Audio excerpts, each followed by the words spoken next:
23 अप्रैल का दिन बाजार के लिए एक पहेली जैसा था।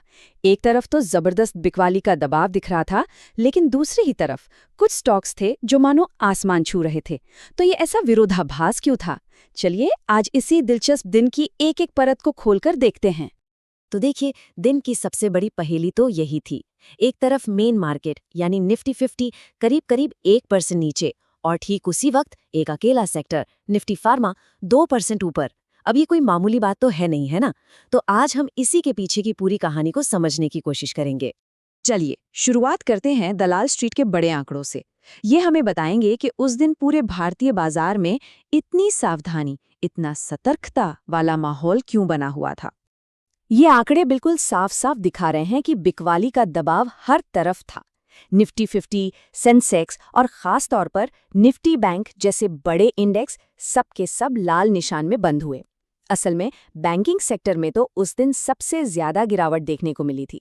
तो सवाल यह है कि इस सतर्कता भरे माहौल की वजह क्या थी? जवाब छिपा है दो बड़ी ग्लोबल वजहों में, जिनका सीधा असर हमारे बाजारों पर पड़ रहा था।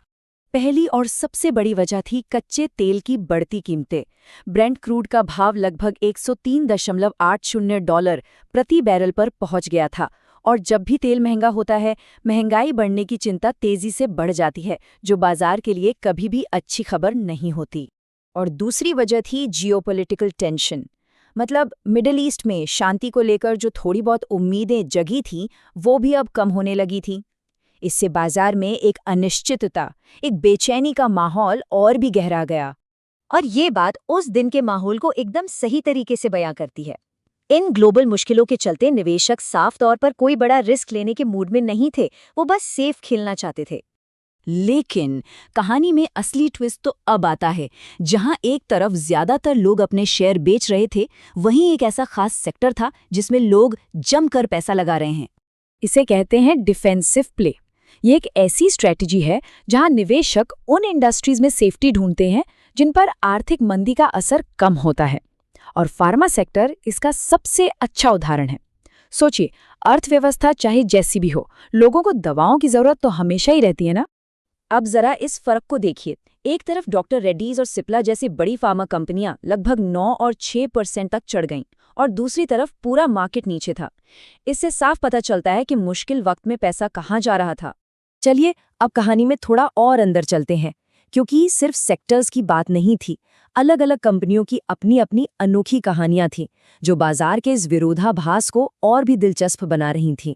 अगर हम उस दिन के टॉप गेनर्स को देखें तो फार्मा लीडर्स तो थे ही, लेकिन उनके साथ था जियो फाइनेंशियल।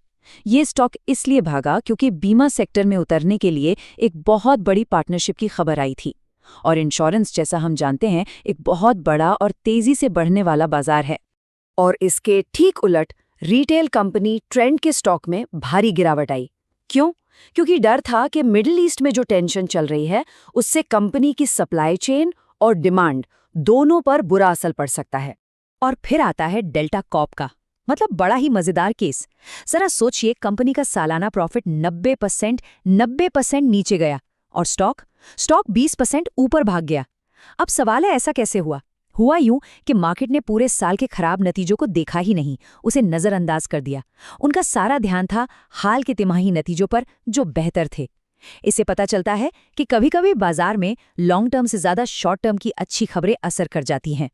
तो ठीक जब ऐसा लग रहा था कि बाजार का मूड पूरी तरह से रिस्क से बचो वाला है, तभी हजारों मील दूर अमेरिका से एक ऐसा डेटा आया जिसने पूरी कहानी को और भी कॉम्प्लिकेटेड बना दिया। पहले माहौल को समझते हैं।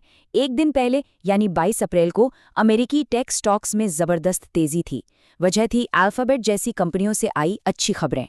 ये हमारे भारतीय बाजार के सतर्क माहौल से बिल्कुल अलग था। लेकिन असली सरप्राइज तो 23 अप्रैल को अमेरिकी अर्थव्यवस्था से जुड़े एक आंकड़े ने दिया।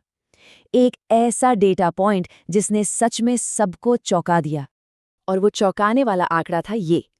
अमेरिकी मैन्युफैक्चरिंग पीएमआई उछलकर 54.0 पर पहुंच गया। ये मई 2022 के बाद की सबसे मजबूत रीडिंग थी। ये पूरी दुनिया में जो आर्थिक डर का माहौल था, उसके बिल्कुल उल्टा था। एक बहुत ही बड़ा पॉजिटिव सिग्नल।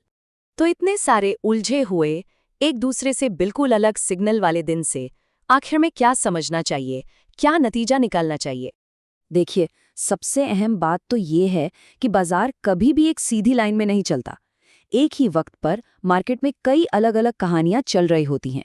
जहां एक तरफ ग्लोबल टेंशन और तेल की कीमतें बाजार को नीचे खींच रही थीं, वहीं दूसरी तरफ डिफेंसिव सेक्टर, कुछ कंपनियों की खास खबरें और अमेरिका का मजबूत डेटा, ये सब बाजार को अलग-अलग दिशाओं में ले जा रहे थे। और ये हमें एक आखिरी सवाल पर लाके छोड़ देता है। जब ग्लोबल डर और इकोनॉमिक मजबूती एक साथ टकराएं, तो इस शोर के बीच अपने काम का सिग्नल कैसे ढूंढें? शायद इसका जवाब इस बात में है कि हम सिर्फ बड़ी हेडलाइंस पर ही ध्यान न दें, बल्कि उन छोटी-छोटी कहानियों को भी समझने की कोशिश करें जो सतह के नीचे चल रही हैं, क्योंकि अक्सर असली मौके वहीं छिपे होते हैं।